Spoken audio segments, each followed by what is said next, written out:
Ashton Rich. It's crunch time. It is crunch time here in the studios of 91.9 FM. Jeff Matthews, Ashton Rich, Brad Bader once again in the studios. Now, guys, it has been such a fantastic week for sports. A lot of things going on, but it is now crunch time as it is Tuesday, one of our favorite days. Now, Ashton. That aggression, I'm going to be – before you ask me how my weekend was, that was a very aggressive crunch time. You're at about a 7. I need you to take it down to about a 4. It's crunch time. Okay, that was about an 8. All right. It's crunch time. There you go. There you go. It's crunch time. It's crunch time. Yep. Ashton, how was your weekend? Worked all weekend, so it was very cool. I spent 1/4 of my weekend doing the Lord's work for Asset Living, the company I work for in my spare time, signing leases and taking names. Hey, so that's what I like to hear. Brad? I didn't do much homework. I went out to LBL with my fiance, took some photos. Not much. Jeff, what's up? Man, I really didn't do much this weekend either, to be honest with you. Worked all weekend over at good old home improvement Lowe's. nice. That's pretty much it. Sports for me has kind of ended, except for crunch time. Cut me a good rate on some supplies to refinish furniture real quick. Oof. No. I'm an appliance associate. Not my department. I did exactly. No, I don't know. I don't. If you ask me about appliances, I might know. Okay, might. Give me a Maytag then. We're out of stock right now, I think. Oh, okay. Wow.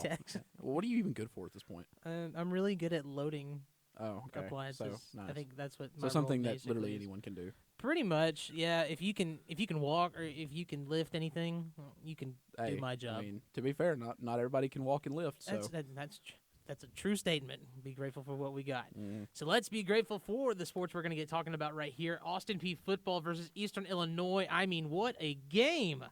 That never played. Will never happen because it got canceled. It was kind of disappointing. That COVID. Was that the official reasons for the postponement? May not have been official, but it's the reason. Yeah, I figured it had to have been something with COVID, especially because it started off as just a postponement. And then this past, I think actually between yesterday or today. I'm going to be honest, I have no idea. Yeah, I know. Well, to be honest with you, the producer told me before we talked about this that it was officially canceled. And I went back online and looked at it. And it was officially canceled. I just don't know when they decided to make that call. I was told that it's yesterday. Yeah, yep. So kind of a disappointment. I was kind of looking forward to it. The reason for the cancellation was because this game had no bearing on anything. Inconsequential. Like, it was nothing. There was no point in doing it. It wouldn't even have affected who gets the automatic bid to the playoffs. So that's really the only update we have for Austin Peay football for right now. Looking forward to 2021. I was about to say, fall. looking forward to 2021, looking forward to the fall season. We'll see who kind of starts coming in. I think there's probably going to be some movements, recruiting-wise and everything else. We'll see who gets to come in and who's going to make some differences here in Clarksville.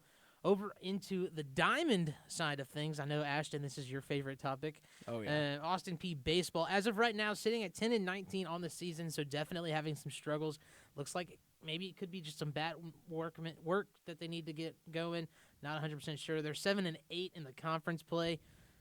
You really got to start winning conference games, especially. I know they have the past series against Moorhead. They actually won the first game 13-4, but then proceeded to lose the next two. One of which was 9-14. The other one was 1-12, losing both of those games to Moorhead State. They're actually traveling over to Mississippi. Oxford, Mississippi. Oh, right. They're going a weekend ahead of me. Yes, they are. 24. Let me first by saying today's game is at 6:30. Ole Miss is at 24-8 on their overall record. So I do not know much about college baseball, admittedly, but what I do know is that I have a lot of friends that still go, or recent graduates from Ole Miss, and they are one of the best teams in the country. Oh, so my it's goodness. not looking good. Oh, man. They are lights out, and I don't get to watch them as frequently as I would like to. And most of the time it's just highlights you see on like Facebook or YouTube or whatever streaming service you prefer. Your preferred streaming service, And I'll see clips from games and them, and I mean they just look like a team that has the teamwork aspect of it nailed down, packed. Sure. I mean, being able to kind of have that camaraderie, especially for some reason, I feel like in baseball it means more than most sports, and that's just my personal take on it. It really just means more than the SEC. You remember those terrible old commercials where it just means more? It just means more. Awful, but yet you remembered it. I did, because it was so bad. It was so bad. It is interesting, though, that like I think it's 5 out of the top 8 or 9 teams and top 10 in baseball are SEC teams. Yeah, I think that's right. I Ole think Miss is Vanderbilt's up there. at third. Vanderbilt's up there. Tennessee's up there. Yep. Mississippi State's up there as well. And I believe Kentucky was up there for a little bit, but I don't think they they're were that too. high anymore. Yeah, I don't think so either. But, I mean, and then, well, for Nashville, all eyes are on Vanderbilt every year because Vanderbilt, has had 2 national championships now in the past 4 years, I think. They're quite good at baseball. Yeah, quite good at baseball. They're fun to watch. One of my favorite things to watch definitely is Vanderbilt baseball. Austin Peay played Vanderbilt baseball not last season, the season before last, I believe. Took them to the brink, too. Yeah, no, I think Austin Peay actually won the game. If I remember correctly, they beat Vanderbilt right. in that game, but it was just a one game thing. They're actually playing Vanderbilt in a couple weeks, I think, or next week around that time. So that'll be interesting to see as well. But Austin Peay really gonna have to start picking some things up if they want to have a chance to kind of make a run and take down Vanderbilt once again, and then continue their play in conference play. Which as you and I both know, conference play is all that matters. All that matters. We got to get those numbers up for Austin Peay though. Only. What did I say? They're 7-8 in conference, so definitely gonna have to put some more numbers in that win column. Could be worse though. That is true. That is very true. Could be the Miami Heat. I'm still stuck on basketball. Miami Heat stinks at baseball, so you're right. I don't know. Jimmy Butler's probably got a mean slug on him. He's probably some basketball players can throw it. I bet Jimmy Butler could throw or hit 300. Can you oh my gosh, I would love to see more players playing other sports because I feel like we would see completely different sides of these players. Oh, it's like Anthony Edwards. Edwards, the number 1 draft pick for the Timberwolves. He said he didn't really care about playing basketball. It just so happens to be what he does. If he wanted to play football. Yeah, it's kind of wild. And then Tim Tebow, didn't really make it far with playing baseball in either direction. Which I think he was cheated out of NFL. I think he actually had an opportunity to go and do something pretty cool with a team. Here's what I'll say about Tebow. He was ahead of his time for the NFL for sure. Yeah. But even in today's NFL, I don't know that – because part of the big knock on Tebow was his throwing mechanics. People actually said his throwing mechanics were like someone stacking bread on a shelf, which is kind of funny. But, the kind of running style of quarterback didn't really take off. I mean, you had Mike Vick, but Mike Vick was kind of a one-off. Randall Cunningham, another one-off. Mike Vick is one of the ones – well, I guess Roger Staubach should be coined with kind of creating that running style. I would call him more of a scrambler than a runner. See, I agree, but then again, I think he also kind of displayed that quarterbacks have the ability to move. Sure. If that makes sense. Like, I think he kind of introduced it, and then Mike Vick kind of came in and... Well, Randall Cunningham was before Mike Vick, so you got to think it goes... If you start with Staubach, you go from Staubach. Fran Tarkenton was around the same time as Staubach too, so you've got to throw him in there. He played for the Vikings. Yes. And then you've got Steve Young is also someone you would consider a running quarterback. Randall Cunningham was around the same time as Steve Young. I believe he was before Steve Young. And then the 2000s was when you really start seeing it pop off with Donovan McNabb, Michael Vick, other guys that had kind of shorter runs. Yep. RG3 had that one great one-year run that we know of. Hey, one great year. But now you're kind of seeing it. It's kind of the norm. People want quarterbacks that can move because it makes it that much harder for a defense to adjust and game plan. I think that's one thing that the Cowboys saw in Dak Prescott that, well, on top of Romo's injuries, but about that same time when Romo was heading he was out. Mobile as well. He was. Romo was a little mobile, but not a lot. Like he wasn't a statue by any means. Yeah, he was more of a scramble quarterback. Right. He got really good at that. But then Dak Prescott comes in, and Dak Prescott is a running quarterback. Sure. If you give him the opportunity to, I think Dallas's offensive schemes don't necessarily allow him to run as often as I think he would if he was just kind of given free reins on it. Sure. If that makes sense. Speaking of quarterbacks, quarterbacks though, Julian Edelman. Oh man, Julian Edelman, best quarterback to ever get into the National League. You made that NFL. You made that joke pre-show, and I was like, man, that's just not funny. He tried to set me up, but it was good. It was good. Let me give you some numbers on Julian Edelman. All right, so 12 years with the Patriots, correct? Mm-hmm. All right, 6 completed passes for 128 yards, 1 touchdown, all in his career. I mean, he's never dropped a pass, never thrown an interception. Brad, I think that sounds like a great quarterback to me. Perfection. See? No? I can't believe you two right now. Oh man, I do think it's quite funny though that people on Twitter are actually having the debate of is Julian Edelman a Hall of Famer? Yeah, And that one. Yeah, that one doesn't. It's not even close. I don't think that's. And you can be a good/great NFL player and not even be close to a Hall of Famer. Like that is true. I think people's standards for what is and is not a Hall of Famer has dwindled so much that every player that has a sustained run of high media goes to it. Yeah, high media likability Yep. or profile is they're a Hall of Famer. Well, Terrell Owens is in the Hall of Fame and absolutely should be. But the only reason he's not is because the media didn't like Terrell Owens. Exactly. His And they teammates still didn't don't like him. But They still don't like Terrell Owens. and then you've got Reggie Wayne's not in the Hall of Fame as another notable wide receiver. Torrey Holt not in the Hall of Fame, another notable wide receiver. So there's plenty of wide receivers that were arguably the best at their position at one time or another in their career who are not in the Hall of Fame. And Julian Edelman was never at any point in his career the best at his position. Probably not even top 5. I agree with that. I don't. Now, if you differentiate to say just slot receivers, you could make the argument for top 5 at one point. Cole Beasley's got the number 1 spot up there, in my opinion. Of course he does. Hey, don't mess with Cole Beasley. All right, he's the best slot receiver rapper in the world. I'm gonna be honest. I did not expect that reference from you, but I'm glad to see that you've been on the internet more. I will say Wes Welker walked so that Julian Edelman and Cole Beasley and all those other guys like that could run. We'll even drop Trey Quinn in there. Trey Quinn, who doesn't play in the NFL anymore. Wes Welker, haven't talked about him in a while. That's Danny Amendola, also from that same Wes Welker mold. So kind of Wes Welker and if you think about it, before Wes Welker, it was Steve Tasker for the Bills back in the day. Yeah, you're right. So, I guess it was. Yeah. So, I mean, it's, Steve Tasker, I guess you could say, crawled so that Wes Welker could walk so that all those other guys could run. That's a very true statement. I just don't think that I don't know. Because also when you look at the Super Bowls that Julian Edelman has participated in, I don't think, if I remember correctly, I'll be honest with you, I haven't refreshed my memory on his stats, but he didn't do too much. Like I think he's a great clutch player. He had the one really famous catch against the Falcons. Yes. Cool. Yeah. Whatever, bro. Like I just don't think the Super Bowl legacy should be left up to one game.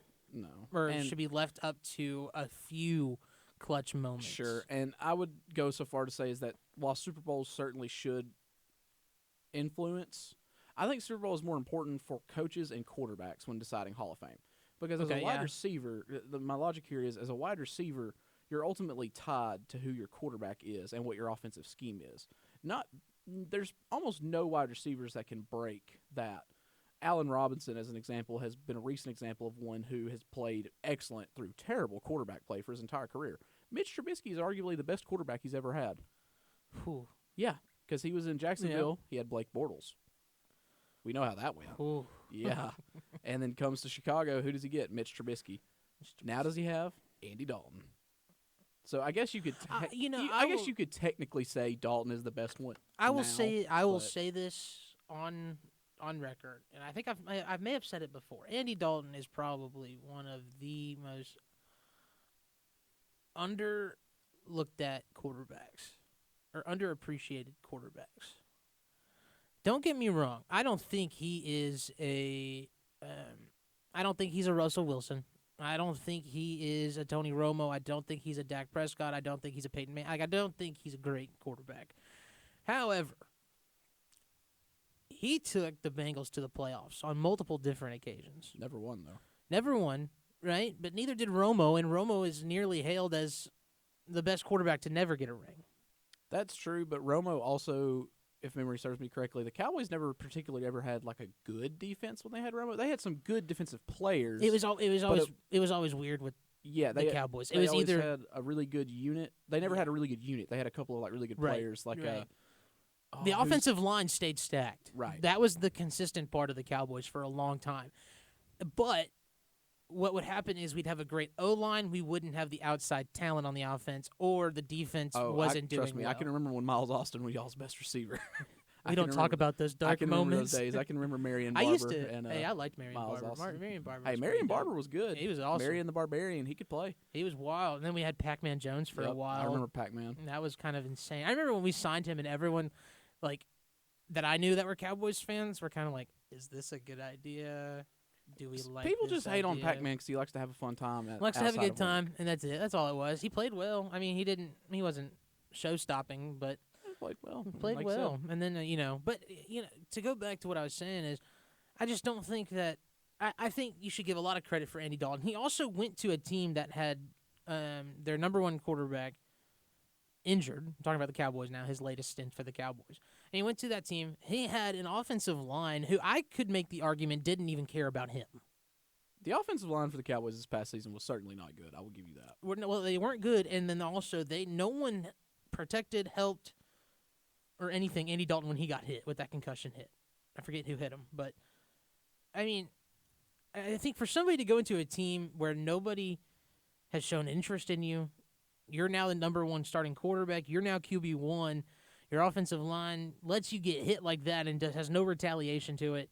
I mean, and then to still come back from that concussion and still play for that same team, I just don't know. I mean, that takes a lot of, I think, an emotional battle that none of us Sure. could I imagine. will say, though, that the alternative of the Ben DiNucci show was not a good alternative. And Ben DiNucci didn't do terrible. he was pretty bad. It was pretty bad. It was pretty bad. It was pretty bad. I try to keep telling myself it wasn't The that DiNucci bad, but experience it was bad. certainly a good one. I will say that. It was so fun to watch. It Because was- it's like, this dude is just like, that he's just not going to be able to play very well. Like, Right. he played at James Madison. Like, come on. Like, FCS, like, all respect. But, like, You've never heard of that school? I've heard of James Madison. Like, come on, That shut was up. my point. I mean, not many people have heard of James Madison. But dude, like it was fun to watch. I will say that. Yeah. It was something like it was almost like seeing the Kendall Hinton thing with the Broncos. It was almost just like, oh, this is gonna be fun to watch. This You is know, gonna it's be gonna be great. bad. It's but gonna be gonna- horrible. but it's gonna be As fun. Cowboys fans, as well as me, I was. I remember when I heard what was going on, what was about to happen for that week. I literally said, I don't. Like it was one of those Yeah. like you just don't know what to say to it, and I think really what it came down to for me was just, hey, we hope for the best but plan for the worst. All right, and I think at that point we were just planning on losing by 700. It be like that sometimes. It Sometimes does you just, be like that. Sometimes you just know that you're going into a game and you're just gonna lose. I Hey, mean, didn't throw an interception though. there you go. Didn't throw an interception. I think I call that a win. Romo's thrown 5 in a game. Wouldn't call it a loss. Prescott's thrown 4 in a game. Who? I think who was it? It was Tom Brady threw like 5 in one game this past season, the beginning of the year. Yeah. It was wild. It was wild. Anyway, we're gonna move on to our next topic after Julian Edelman. Now that we've talked about him for about 10 minutes, Eddie George. We're going back to the state of Yes. Tennessee, right here, hometown. Eddie George is now going to be the head coach over there at TSU. It's interesting for sure. We were asking ourselves the question this morning: is how qualified is Eddie George to be a head coach? And we don't really know. One of our department members, Barry, was trying to describe and talk to us about it, but we're still not really sure that we know. Granted, I will say this: I do think it's kind of, I'm not going to say unfair because it's a business ultimately, but apparently TSU told former now head coach Rod Reed about 6 weeks ago in the middle of the season that he was going to be let go for someone. They just didn't know it was going to be Eddie George. So the school knew who it was going to be. So the school basically told him, hey, it's like the second week of the season, third week of the season, but yeah, you're just not going to come back. Yeah, I don't think you After tell like a head 11 coach, years or Yeah, I don't something think like you tell that. a head coach that early. Sure. I mean, I think if you've been there long enough, you'll still be like a professional because I feel like you're still going to be dedicated to your kids That's in a true. sense. How but long was he there? Do you know? Very long time. I want to say it was over 10 yeah, years. it was pretty good amount It's of been time. a while. I think at that point, I mean, I think was the conversation more like it's Eddie George. Like, come on now, like Yeah. I mean, and that's just kind of the thing. I don't know, but I think this is a huge opportunity, not just for obviously TSU is probably ecstatic to have Eddie George as a head coach there. But I think this is going to be great for not just the school, but for the community involved. And then Sure. a lot of those kids who are growing up, and they want to, and they live in these neighborhoods, and TSU is right down the road from them in Nashville, or it's just right here in state. I mean, you can go and get a great education over at TSU, and then it's a big also recruiting boost too. yeah, exactly. I mean, you have Eddie George, but then on top of that, I was reading a article about it. I forget the names, but I mean, Eddie George. I mean, it brought up the point that Eddie George probably, I assume, has a little black book full of contacts that are interested in coaching jobs. Evidently, I've heard that they've already named Jeff Fisher like a special advisor or whatever. Yeah, I thought I saw that too, and I wouldn't be shocked. They'll find a way to go 7-9. That's for sure. Yeah, that's for sure. Jeff Fisher, probably one of the best coaches, but just not the best coach. If that makes One of sense. the most average coaches ever. Yeah, there you go. I think He that's was a never way to good, put it. but he was never awful until he was really bad at the end. I think he had a better run with the Rams than he did with Titans. No, I couldn't agree with that. Just because he took the Titans to a Super Bowl like early on in the stint. Yeah, early on. But like at the Rams, the Rams weren't even good. Like, granted, part of that could have been Sam Bradford, I guess. Sam Badford is. For those who don't know, that was way back when they were called the St. Louis Rams. Yeah, way back when they were in St. Louis, and then you've got to think about Jared Goff, his first 1 or 2 years in the league. People were like, "Gosh, this guy's awful," and it's kind of this the guy's Jeff terrible. Fisher thing. But I think the biggest thing, one thing I've always thought about with Jeff Fisher is how much different Vince Young's career might have been had he gone somewhere else. Where do you think he could have gone? I don't know. That's the question. Because this is purely speculation. Right. This is pure just thought. Just to think of where he might have, if he would have gone to somewhere, because Jeff Fisher's a defensive head coach in theory. So if he would have went somewhere, maybe with like an Andy Reid, maybe with like someone who develops quarterbacks, kind of develop Donovan McNabb a little bit, how different it might have been for Vince Young. Because Vince Young had all the talent in the world. I just don't know if he knew how to put it all together. Or Bill Parcells. And I don't know that he could be in a good one too. And I just don't know that Jeff Fisher knew how to get the most out of him. Which, granted, that's not necessarily anyone's fault. It just is what it is. Yeah, that's true. I'm trying to remember. But, I mean, Vince Young's rookie season was one of the better rookie seasons we had seen. I mean, he was incredible his rookie season. Statistically, not necessarily incredible, but he just came out clutch in so many He was with games. the Titans for a while. Vince Young. 5 or 6 years, if memory serves me correctly. But he kind of like had a very tragic end to like his career, where he had a lot of things going on personally and like, mentally and all that. He switched between like 2 or 3 different teams at one point. At one point, I think he was with the Eagles, and then recently he's kind of come up as a meme where whichever draft it was recently, where the Titans selected Harold Landry. Yeah. They always get people besides the commissioner to read out the names, and he gets up there and he's like, "The Titans select Honor Landry," and it's like, bro, you can't even read. Like, I feel like that probably really does kind of like is hard when like you are one of the top quarterbacks, and then your kind of legacy is you're the quarterback that disappeared.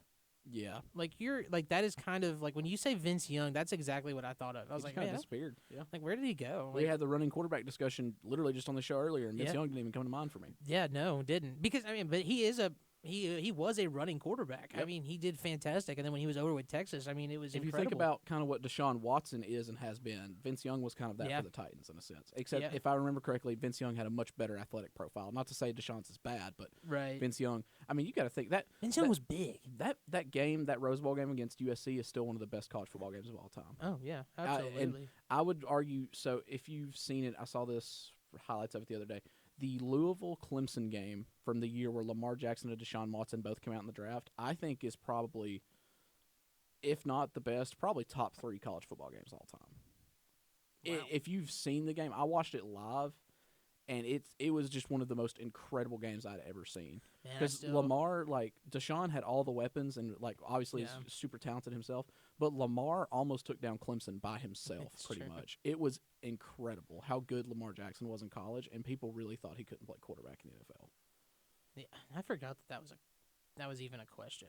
I forget what the really old the dude who looks like he's a ghoul off of some scary movie. That's a draft analyst guy. I forget what his name is. He's so old. I think I know who you're talking about. He's so old he might as well be from the 18th century himself. But he was just like, Lamar just needs to switch and play wide receiver. And it's like, 85-year-old white guy telling the super talented black quarterback he needs to play wide receiver.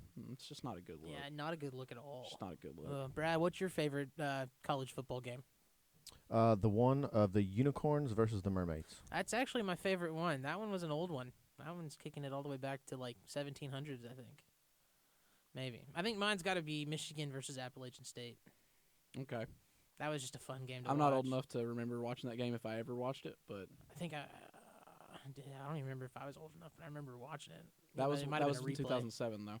Yeah. So I remember there's a YouTube. I would highly recommend it if you're a college football fan. There's a YouTube video. I don't remember what the channel was, but it's like just about how the 2007 college football season and how crazy it was. Because you had, for like, I think it was like 4 or 5 straight weeks in the 2007 season, the number 2 team in the nation lost. Yeah, I mean, it was just back to back to back to back. Back to back to back to back. It was like someone would win, get put at number 2, and they'd lose the next week to like an unranked team. It was incredible. Wild, and that's what happened. I mean, Michigan was up there, and Appalachian State just took them down. Really hot. They were like number 1. Yeah, and then you had West Virginia was really good all year and fell off towards the end. Kansas was like the best season in Kansas history. They were incredible all year. Hey, Rock Chalk Jayhawk, baby. And then you had Hawaii was good if I remember that year, which is like Hawaii out of nowhere. Yeah. Hawaii, I feel like they've had Boise State. Yeah, I think Boise was good that State. year. It was just a bunch of like teams that were just like good for no reason. Hawaii's one of those teams where they kind of just creep up on you. Like they won't do very well for a few years, and then boom, they're there. They have like an 8-win season out of nowhere. Yeah, out of nowhere. Kind of wild to think about. But we got to move on because we have 2 more topics to talk about, both of which involve baseball. So I know that he's excited about this. Hey, I'll talk baseball. I just don't know a lot about it. Joey Musgroves gets the no. Now, when you say no hitter, that means no walks, no hits. No is just another word for no hitter. Okay, so no baseball slang. Yeah, gotcha. Baseball lingo. It's still good. Still impressive. Who's he play for? Don't do the signs. We have limited time here. San Diego Padres. Okay, Padres. Great. I watched the highlights. It was a fantastic. Had 10 strikeouts. But then I found out I dug a little bit deeper because I didn't know too much about Joey Musgroves, to be honest with you. He's from San Diego. Grew up watching Padres games with his dad. Leaves, joins Major League Baseball, plays for another team, then comes in, plays for the Padres, and does this. Incredible moment. And then on top of that, the catcher, Victor Caratini, caught the last 2 no-hitters. So he caught this one with Joe Musgroves as the pitcher. And then last season, the last no-hitter before this one, he caught Alec Mills, who plays for the Cubs. And then he had a no-hitter. And I just thought this was wild to get that kind of fate of just, like, the catcher catching the last 2 no-hitters for 2 different teams. Yeah, and admittedly, our producer, Nathan, who's much more versed in baseball than me, is letting me know that's the first no-hitter in Padres history. Yeah. So shout out to the boy Musgraves. But I will admit, since our last show, I've been trying to keep up with baseball a little bit more. We also got to chime in with your assignment. How's your team? The Angels? Yeah. They're still doing all right, I think. Still doing okay? Just they haven't been doing too much, I don't think, right? I mean, hey, they're the Angels, bro. They're gonna. Well, they're in the outfield. Exactly. Get out. So speaking of the Angels, Mike Trout jumps in on some replay troubles for the Atlanta Braves last night. Oh, that's why you were so mad at replay. It was a Braves thing. Yeah. Okay. I was not the only one that was mad about this. Trust me. Alec Boehm got called safe at home when clearly there was a tag and he never touched the plate. I did see that. And they went to replay. And every angle you look at it, you're like, yeah, he doesn't touch the plate. But then he gets a call stands. Yeah, and replay in every sport's always a little weird because, like, that was that call from a few years ago in the playoffs where the Saints – I love it because Saints fans are so angry about it. All the time. All the time. They're always just crying about something. But the no call from the Saints and Rams playoff game where the guy, like, Tommy Lee Lewis supposedly got pass interfered, but, you know, it's probably pretty close. I like to think it's pretty close just because it really gets under Saints fans' skin. Oh, yeah, exactly. I mean, sometimes the fan bases are more fun to make mad than actually winning the argument. Mm-hmm. You know what I mean? Yep. So that's me with Patriots fans. Especially a fan base like the Saints where they're just so salty all the time. Yeah, Patriots fans, now that Tom Brady's gone, I always like to poke fans like, well, I mean, you guys are never going to win a Super Bowl ring again. What's that like? Yeah. It's always fun just to kind of, tease people about it. But this was kind of one of those moments where, for one, I didn't get to see the game. And two, when I saw the replay, I was like, this has got to be a joke. And it's not. And I think there's no point in replay if it's just not going to work out. But we'll have to talk about it more next week, or we'll talk about some more baseball next week. Ain't that right, Brad?